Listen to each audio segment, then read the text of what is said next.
Welcome back to your Tuesday night Getting Defensive, brought to you by GridironRatings.com. I am your host, Kraig. With me, as always, my cohorts, James and Gary, ready to talk to you about our free agent frenzy round 5. James, how's your Tuesday night going for you this week? It's going as good as every other Tuesday. It's getting closer to Friday, which is a net positive. And, there's always news. It's been a week. There's got to be something we can talk about, and I'm excited to get into it. Gary, I know you're all excited for that draft and all that rookie talk to ramp up even more. How's your Tuesday going? Actually, I'm not even thinking about real life right now. I'm thinking more about the IDP incentive and our draft coming up here. It's Thursday, right? Yeah. Did you check out the waiver wire pool of players? I have not yet. I don't even know what pick I have there, to be honest. We got through our keepers, and that was step one for me. So yeah, it's going to be interesting. It's a lot of players there available. I learned something in that whole situation. I should have went ahead and dropped Rodgers and kept 2 wide receivers. Lesson learned. That maybe when you do see the pool of players that are there, maybe you'll see what I'm talking about. I'm reared up. I'm ready to go here. The free agency's kind of slowed down a little bit, other than the Bobby Wagner news, but that's all right. It'll pick up. Not too concerned about it. I've liked what's happened overall. Yeah, so we can sort of go into that too here, guys. How do you, from a fantasy perspective, kind of feel about the 2 landing spots? Gary, since we were talking about a bit earlier, we'll go to you first. And I think I know, for your own invested interest, I think I know where you want. But how do you feel about those 2 spots of the Rams and the Ravens, with it kind of zooming down to those 2 teams at this point? Unfortunately, I've gotten to talk about this a couple of times. So other than I'll take the Baltimore, and I'm going to hand off and let James talk about the Rams situation.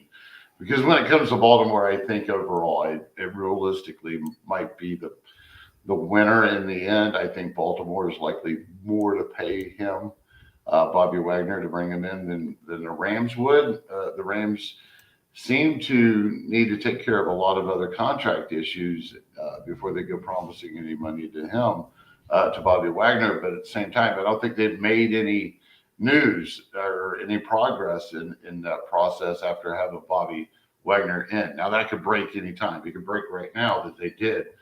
But I personally, I hope he lands in Baltimore, which James is going to talk about for particular reasons here.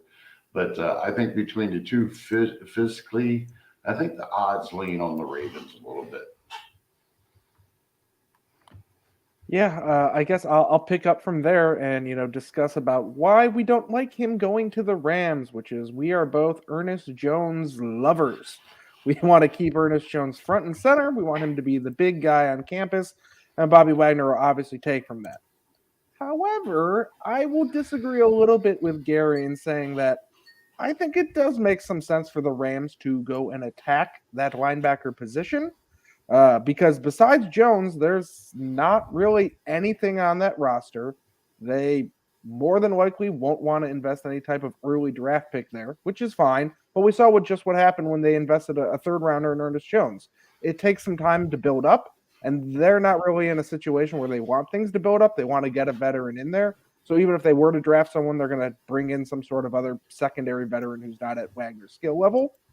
And, all in all, I think it's a very, very solid landing spot, even if we have to downgrade our Ernest Jones love. So also, as a Cleveland Browns fan, I'm very happy to see him not go to Baltimore if that were to happen.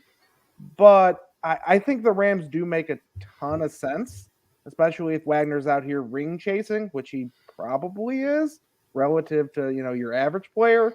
So I don't really think that the Ravens are necessarily in the lead, because I think that their monetary advantage might not be what actually wins out in this situation.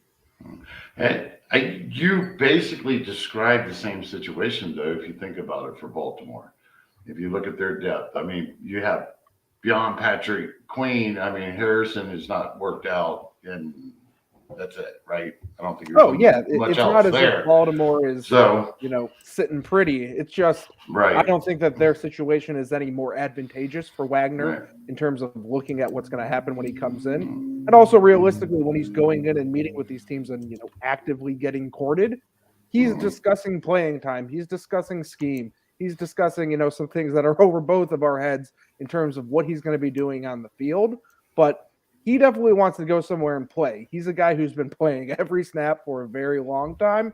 He's not a guy who's going to want to come in and play 70% until he proves that he only can play 70%, which he hasn't done yet. So I'm expecting a big time volume out of him wherever he lands as an excellent redraft target. Even if he goes to Baltimore, the Rams, or somewhere else, he's not going somewhere where he's not expecting to play. That's just the type of player Wagner is. So I can draft him with confidence right now, even without a landing spot. And really, wherever he goes, you're just going to have to move everyone else down a slot. Any final thoughts, Gary? None that I could really speak out loud. Yeah. Fair enough. Right. Well, if you guys have any questions while you're watching about free agents that haven't signed, free agents we're talking about tonight, draft questions, your own draft questions, roster decisions you have, please let us know in the comments over on YouTube, which you're probably watching us on already anyway. And thank you if that is the case. If you haven't, hit the like button, subscribe, turn on notifications so you know when all of our beautiful faces show up on Tuesday nights for you. And then you'll get to see Gary, JJ, and Brandon on Thursday nights too. So catch us out. Catch us on Spotify too, folks. All right. Getting into our free agent signings that have been completed for the night. We're going to start off with the biggest name on the list, Chandler Jones. He's going to be 32 this year, and he surprised everyone by going ahead and signing with the Las Vegas Raiders after spending the past few years with Arizona. He had a 3-year, $51 million deal. There's an out after 2 years. He can only have a cap hit of $7.2 million. Other defensive ends will probably be starting sort of across from Max Crosby. They have former, I think, top 5 overall pick, top 3 pick, something like that. Clelin Ferrell still on the team. Kyler Fackrell, Malcolm Kuntz, Jerry Green. Past few years, he's continued to be, this is Chandler Jones, a high-end pass rusher, although his run defense hasn't been what it used to be. So if we're looking at sort of, balanced format scoring leagues, Gary, how are you feeling about Chandler Jones being on the Raiders now?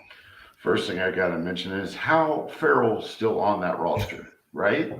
Right? I think it's kind of hard to talk your way through that one. When it comes to Jones, I mean, I got to admit, I was down on him coming into last year because of his 2020 season. It wasn't the fact that he got hurt or he's older and coming off injury. It was because he really did start out slow that 2020 season. I thought it looked like he was losing his step. Hey, thankfully, he's came in and he proved he's still got a lot of gas left in the tank right now.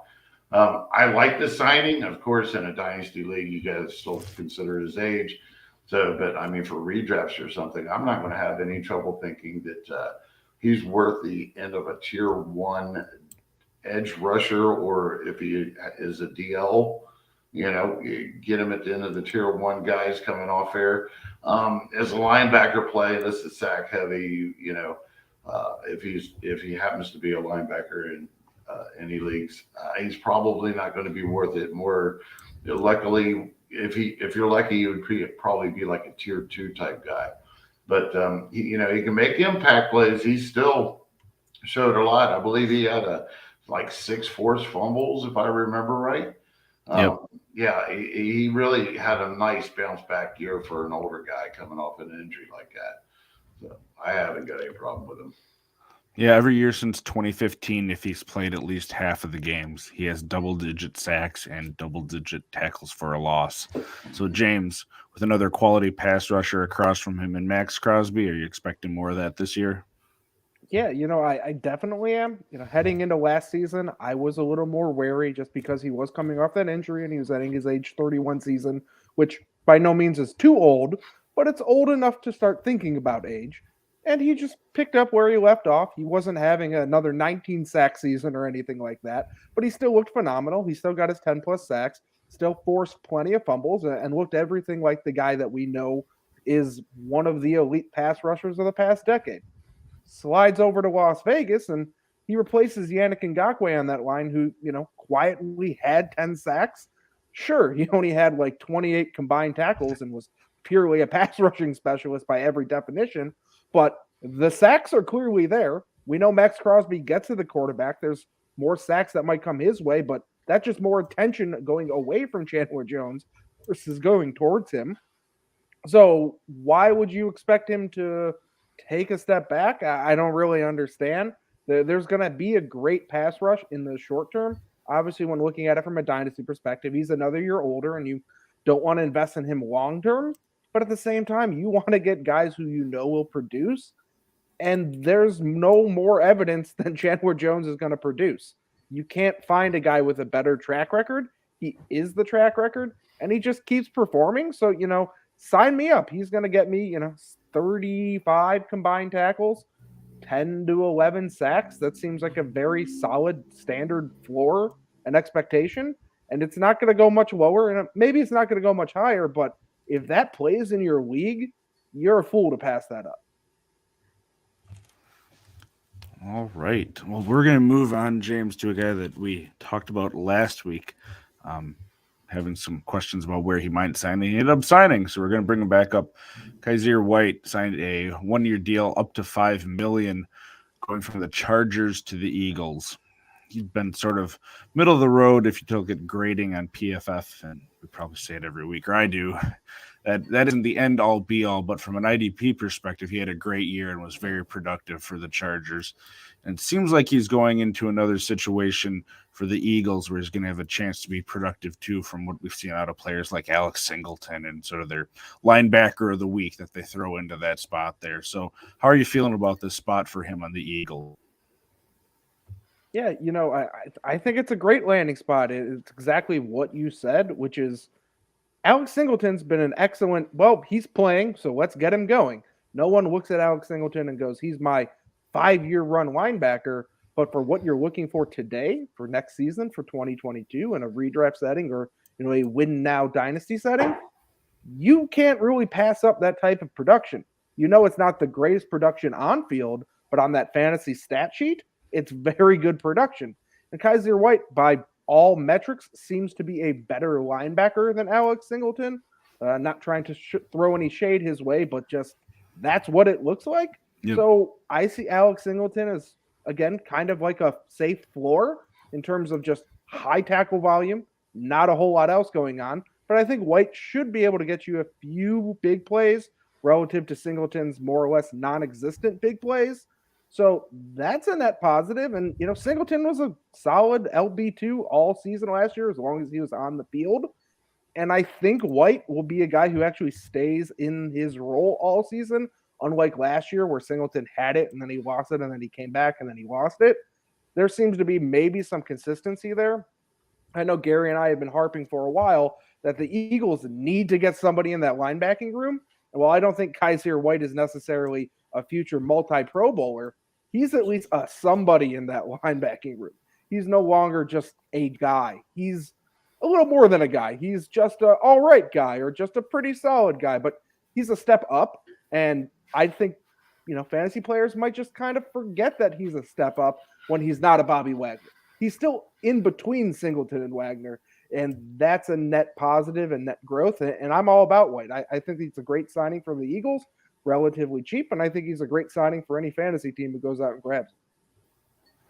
I'm not going to have any problems getting a hold of him. Maybe not as my top one or two guys, of course, but definitely if I get some bench room or I'm looking at the matchups, it's a very appealing situation. And White has earned this opportunity. Kind of shocked, and I think that a lot of Charger fans were hoping that he would go ahead and come back, considering how Morrow's worked out. And we got to remember, White was able to outplay and get on the field when Morrow was knocked down to the third guy out there in Los Angeles. But yeah, I mean, as far as the opportunities there, the skill set, exactly like you said, he's not an elite guy, but he knows how to get the job done. He's worked his way up. I believe he actually came into the league as a safety, and is that correct? So he actually had to put on weight, and I believe he went through some injury. There's nothing to like. I like it for TJ Edwards too. I like it that they're bringing White in, nice veteran presence, but not too old. Can probably relate to TJ Edwards pretty good. Edwards quietly had a nice season last year, so we might get two viable low tier LB1s out of this again this year. I don't know. I don't know. That's probably setting the ceiling pretty high, though. Yeah, we're probably looking at two upper tier linebackers yeah, with upside certain weeks. I like the signing a lot. I agree. I feel bad for Alex and Singleton. I mean, he was a darling, and production by default does mean something. We might actually see a little bit more of impactful plays out of White than what we did with Singleton and his mass combined tackles. Going off Singleton, I know we aren't talking about him necessarily tonight, but do you see that same sort of level of production for him potentially being in Denver if he ends up starting Gary? I'm hoping that in their best case scenario, they're not wanting to look at him as a starter, just a quality backup, I would hope. I mean, right now they're going to have two out of Browning, Jewell, and him. So, I mean, I'd hope Browning's one of them, but that other spot would be wide open because Josie Jewell really isn't the answer. I think we all probably kind of feel the same way that. Yeah, he actually did. Jewell had a decent season going finally last year. Of course, then he gets hurt, right? Yep. But I mean, when it really boils down to it, I think, man, I don't think they want Singleton to be the guy starting. I mean, but yeah, again, it's productive by default. If he beats out Browning, then at that weak side, I don't know if we would see Singleton necessarily playing the run stopper. I think Joel will hold that down. I think if he's going to get on the field, it's going to be for Browning. What do you think, James? Yeah, I kind of agree with you, but I also think that Singleton's kind of that guy who just always seems to, find his way into playing time. He's not necessarily the guy that the team wants to have all that playing time, but someone's not ready, someone's not hurt, someone is not doing whatever they need to be doing, and there's Singleton stepping in and doing it. So I kind of feel like his Eagles production last season's probably his ceiling in Denver, if I'm being frank, but that's a pretty solid overall ceiling. I think that could be really nice given the fact that they want to get Browning going in some capacity. So even if Singleton were to beat him out heading into week one, I don't think Browning is going to just disappear and vanish off the face of the earth. While that could happen, I'd say it's likely that Singleton will always have someone nipping at his heels if he is the guy at any given week. But at the same time, I think he's a really nice play in your little bit deeper leagues where everyone goes, it's Alex Singleton. He's not very good, but he just keeps, producing. He's one of those guys who's just always there and always relevant, even though his on-field production might not necessarily translate to what his fantasy value is. That doesn't really matter. His fantasy value is what we care about. That's why we're talking about it. And his fantasy value has been pretty good for a while, and I don't expect it to just crater and disappear, but I don't expect it to also maintain what it was in Philly. Yeah, we got to figure, you just said who was on that roster. They have to do something else here in free agency. They're going to have to draft. They're going to have to swoop in and solve everybody's problems and take Bobby Wagner off the market, whatever it is. But when it really boils down to is whoever is stuck in there, I mean, have we really, unless somebody like Bobby Wagner went in there, I'm not excited about either one of these positions. I mean, you got Alexander Johnson is still hanging out there too, which is he's played for Denver the last. I got the guy's name right, I think. Right? Yeah. He's still hanging out there. He could be brought back in. Nothing is really like tipped the scale where I'm going to chase anybody that's at either one of those positions. I think that I could probably find some better upside, kind of tier 2 with upside guys than these guys heading into this year. I'm not too excited about any of this, to tell you the truth.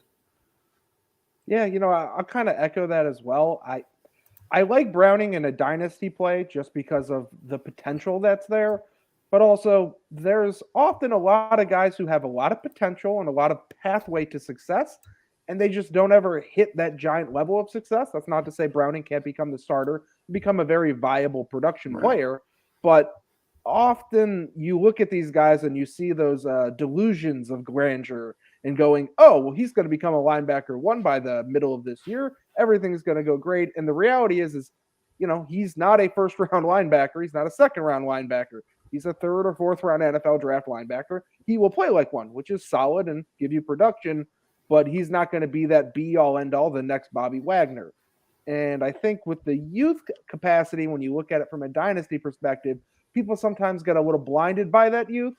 I like Browning. I think he's nice, but I also have my expectations tempered, just like I have with a lot of the guys all over that Denver roster, both on defense and on offense. I think they'll all be fine, but I don't think anyone's just going to magically become elite. It's not just what I'm expecting. I'm expecting a nice, solid team, but it's a tough division, both offensively and defensively.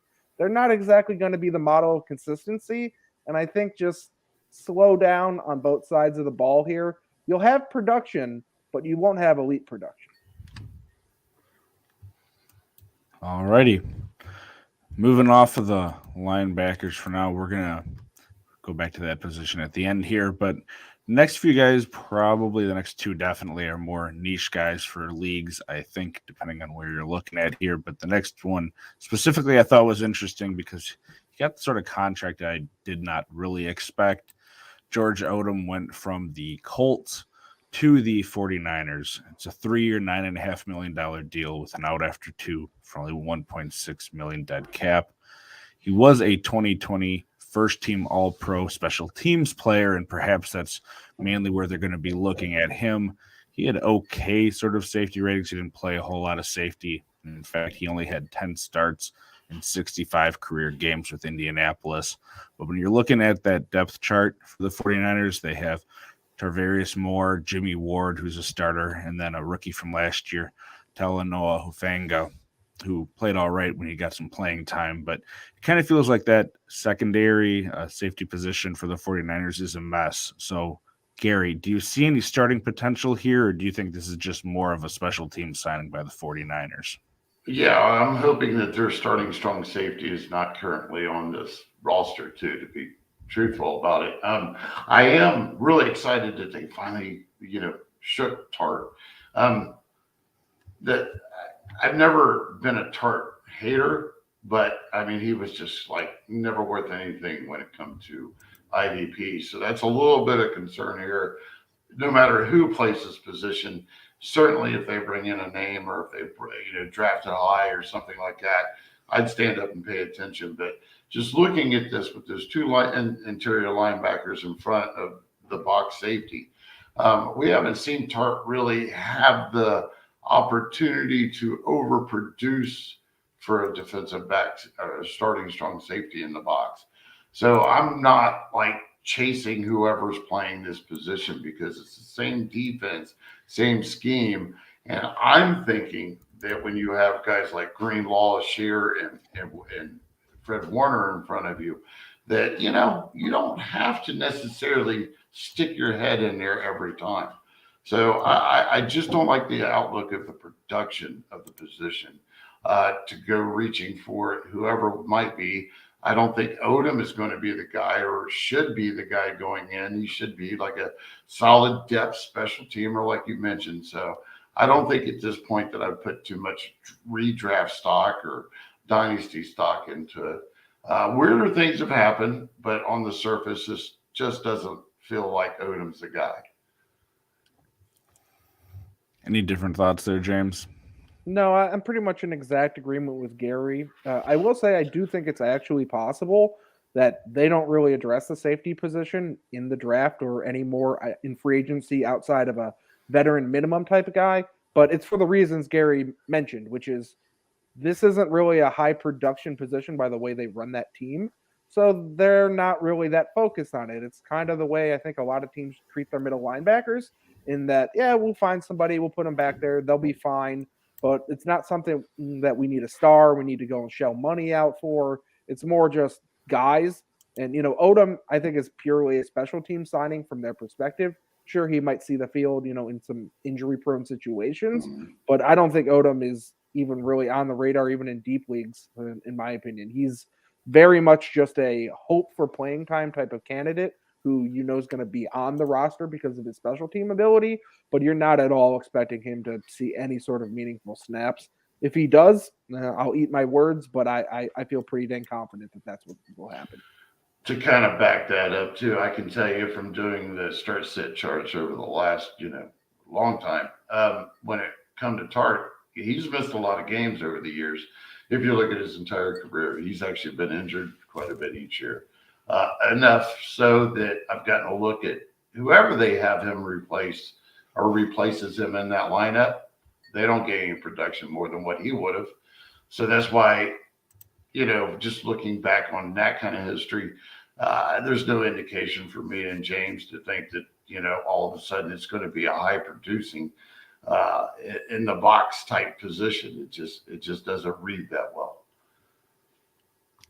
Alrighty, moving on to another niche position here. We're going to be looking at a defensive tackle here who has gotten some love in certain situations throughout the past few years off of that Washington team. Sort of a fifth cog in the wheel there, if you will.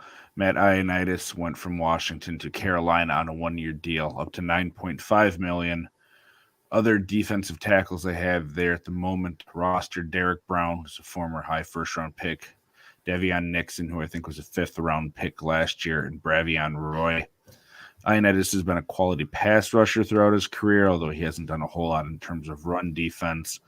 So more looking at this from just a defensive tackle type of league, because in regular defensive line leagues, he's not a guy that you're really going to be rostering unless you're one of those 16-team leagues where you're having full defenses starting or something like that. But defensive tackle specific leagues, James, has Ioannidis been someone you've played in the past at all? And does this move the needle at all for you having him be on that Carolina team now instead of Washington?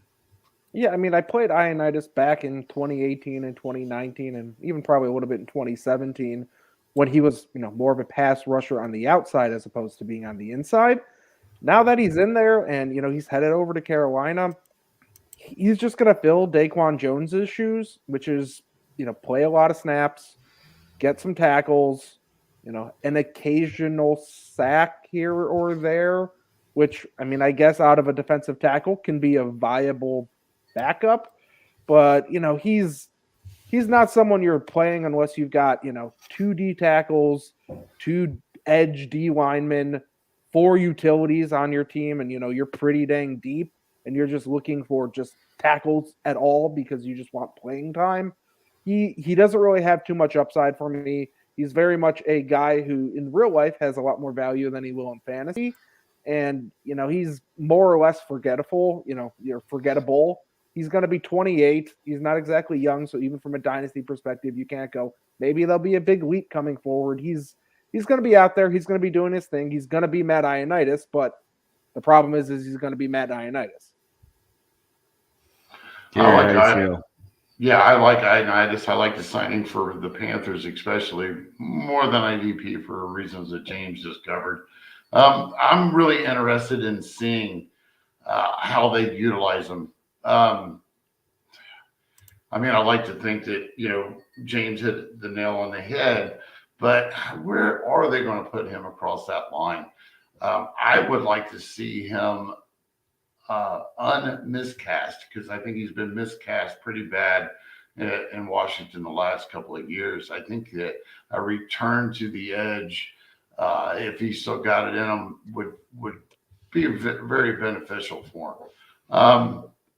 Am I going to go running out and expect him to start and be an IDP asset at a defensive? No, I'm not going to do that. But I'm definitely interested in seeing how and where he's at and how they utilize him. He really did have a spree back in 2018, 2019. He was really becoming notable. and was becoming a guy that we could look forward to using at defensive tackle in that designation.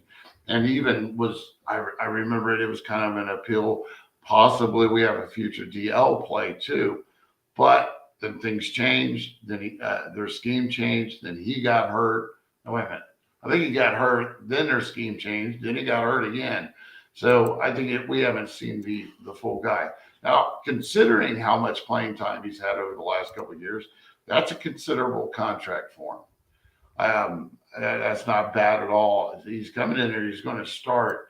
So if he's on the very interior of that defensive line, I worry. But I like to see him get him more on the outside, get him into the pass rush. I just had a comparison like Derek Brown. They got him down for 0 blitzes in Pro Football Focus, I think it was. They had him for 0 blitzes. So let's hope that he's on the outside edge if he's going to have any viability down the road. If he is more of a defensive end, Gary, is he a guy that you have interest in late in drafts, or you're still just kind of holding off to see how it pans out before you jump on him? I mean, in some deeper formats, sure. I don't see why not. I mean, they let Morgan Fox go, I believe. So other than Brian Burns, and then I think another, second or third year guy, I'll butcher his name, so I'm not going to say it. But they really don't have much. So that's why I'm just curious. I'd like to see him used. I think, like I said, he was miscast this past, when they went and got Young, and then they had Sweet, and then they just changed everything around. I think we're going to get to see Ioannidis kind of flourish if he's not stuck on the interior defensive line. Yeah, James, if he's outside, yeah, go ahead. I was going to say, it's March 29th, so we're doing a lot of speculation. Yeah. And if you look at the Panthers, that offensive side of the ball, we know they need a quarterback. That's no secret there. And they have a top 10 pick. I think it's 6th overall. And they're probably likely to try and invest in a quarterback if they can there. But if they don't, edge rusher seems like a very obvious choice based on what they've done in free agency. But also, they probably would need to trade down, since I don't think they have any more picks until the 4th round.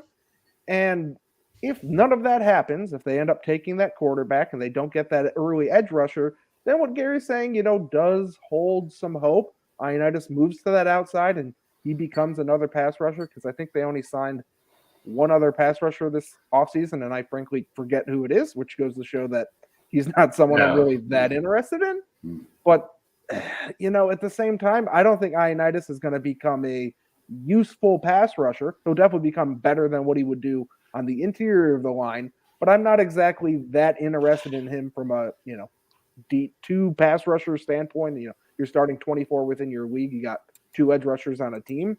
Ioannidis doesn't really crack anything up for me, especially when you figure that team's going to be trailing a lot, not having very many pass rushing opportunities late in games. But, if you're looking for thin margins, there could be a thin margin there. But ultimately, I think Ioannidis is just going to take over for Daquan Jones. They'll find pass rushing wherever else they can find it. And he's not going to really see much of anything going after the quarterback. All righty, we're moving down to our last player of the night here, guy that we've mentioned a little bit. He didn't play last year. There had been some high hopes for him. It's Nicholas Morrow. He's going to be 27 this year.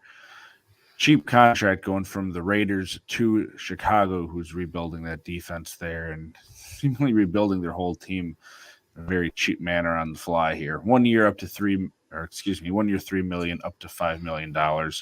He graded out well in coverage in 2020, but again, he didn't play last year. And outside of Roquan Smith, they don't really have a whole lot at that sort of traditional linebacker, not talking about edge type players here. Gary, I know you've mentioned Morrow before. Do you like this fit for him over in Chicago? Yeah. I don't see any reason. It's kind of like the Kyzir White signing.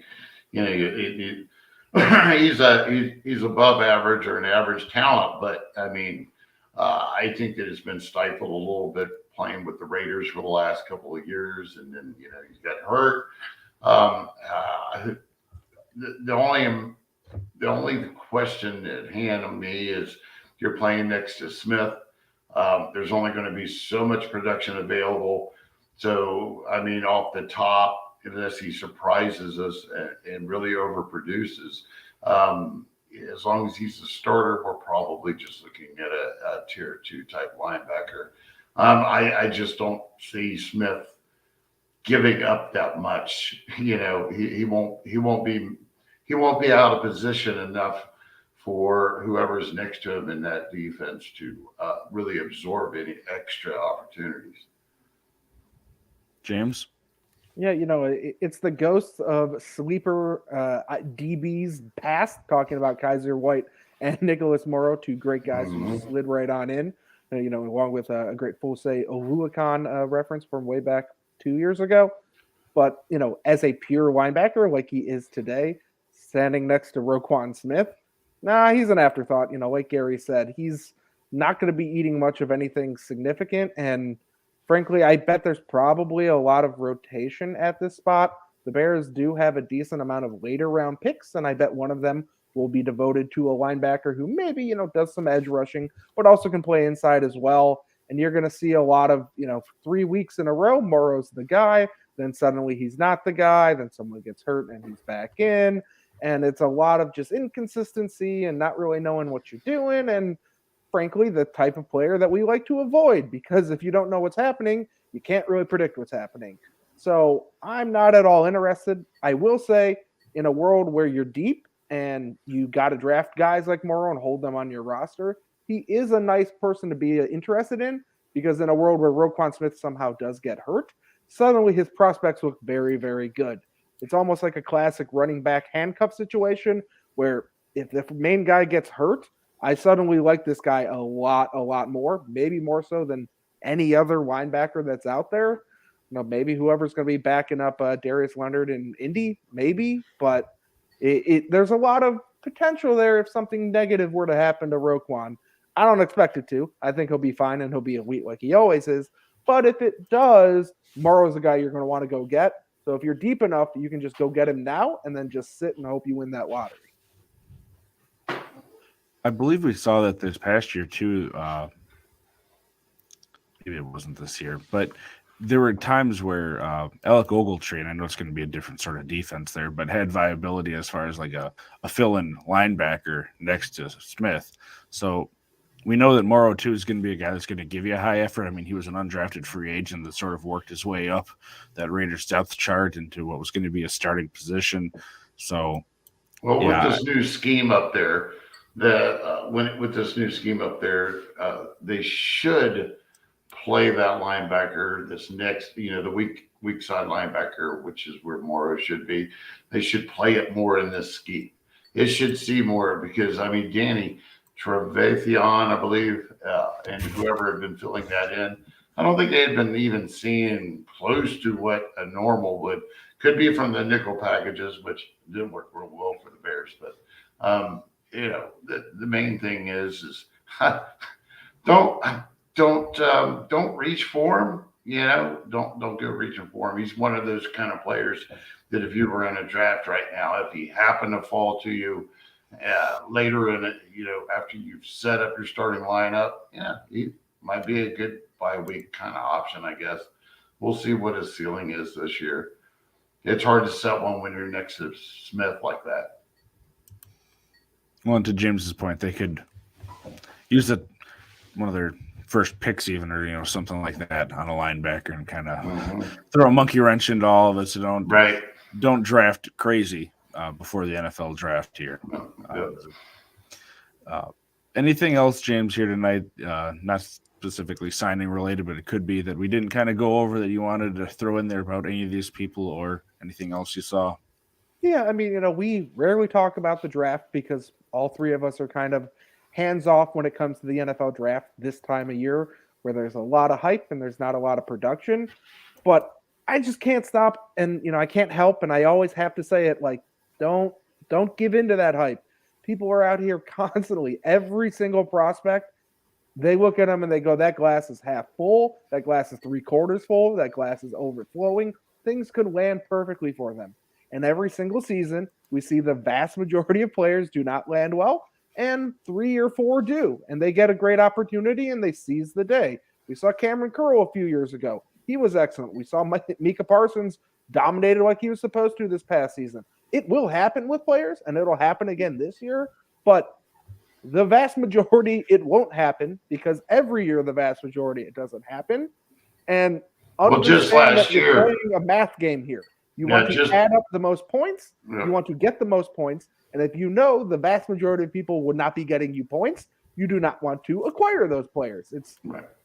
Well, it's just very last simple, year, I but mean, we had that, right? I Yeah. mean, you're talking about Parsons was it out of the top 5 hyped linebackers, even top 10 linebackers.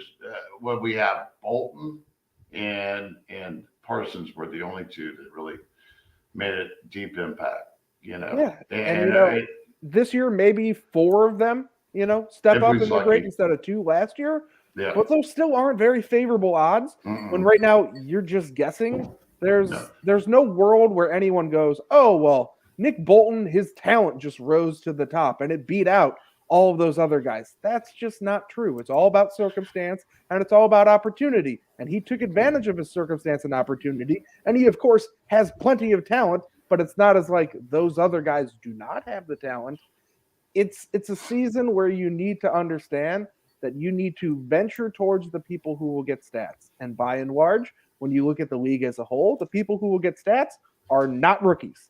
So you want to avoid them in your drafts, especially redrafts, but even dynasties, because rookies fall off. Then you can go and acquire them. You can go get Baron Browning at a cheap cost. You can go get Ernest Jones at a relatively cheap cost. You can go get Pete Werner at a cheap cost. All of these guys, if they were on your roster last year, you had to sit and hold and sit and hold and sit and hold because you invested in them. Whereas if you had a Josh Barnes or whoever it may be, you could just cut them because they're not a high investment type of player and you're not looking forward to that future value and you can just go get someone good. So it always bears repeating. I know I beat this dead horse, but it's a dead horse that just has to keep getting beaten every single time I talk because there's so many people who just don't hear what I'm saying because there aren't very many voices saying it, which is take every rookie hype and divide it in half and then go, that's what their real ceiling's going to be, and I'll be wrong on one of these guys, versus hyping them all up and saying I'll be right on one guy and wrong on everybody else. Gary, any parting words as we get towards the end of the show here? Nope. Ready to see everybody come Thursday. You don't want to talk about Andy Dalton backing up Jameis Winston here signing or anything? No. I think Andy takes the job straight out of camp. Well, there's your hot take, everyone. There's your hot take. If you're one of the few watching here late in the show, you got your hot take. You go find Gary on Twitter at the IDP Tipster and get more quarterback hot takes from him. And if you want some more reasonable takes on the offensive end anyway, rankings, things like that, you can find James at WhatMoney3000. Make sure you tune in on Thursday again. Are you doing a round 6 here, Gary? Yep. No reason to stop. We still got plenty of free agents to cover. So another 5 guys. You'll have to tune in to see who they're hitting. And of course, we'll be back next week. It'll already be April. Surprise, surprise. I think it's, if my math is right, like April 5th or something will be next week, which means that draft is just about a month away, everybody. The big bad draft that we all get so excited for and then sit down and talk about for another 2 months until training camps and stuff. So 2 months. You're being nice. If you want Gary's unfiltered takes, go over and find him on Twitter. He doesn't have to be censored necessarily. So from all of us here tonight, thank you for tuning in. We appreciate it. Make sure you subscribe on YouTube, hit the like button, and go check out Gary and Jim's stuff over on gridironratings.com. Tune in Thursday at 8 Eastern, right? Yep. 8 Eastern. But for all of us here tonight, thank you very much for tuning in, and we will see you guys next week.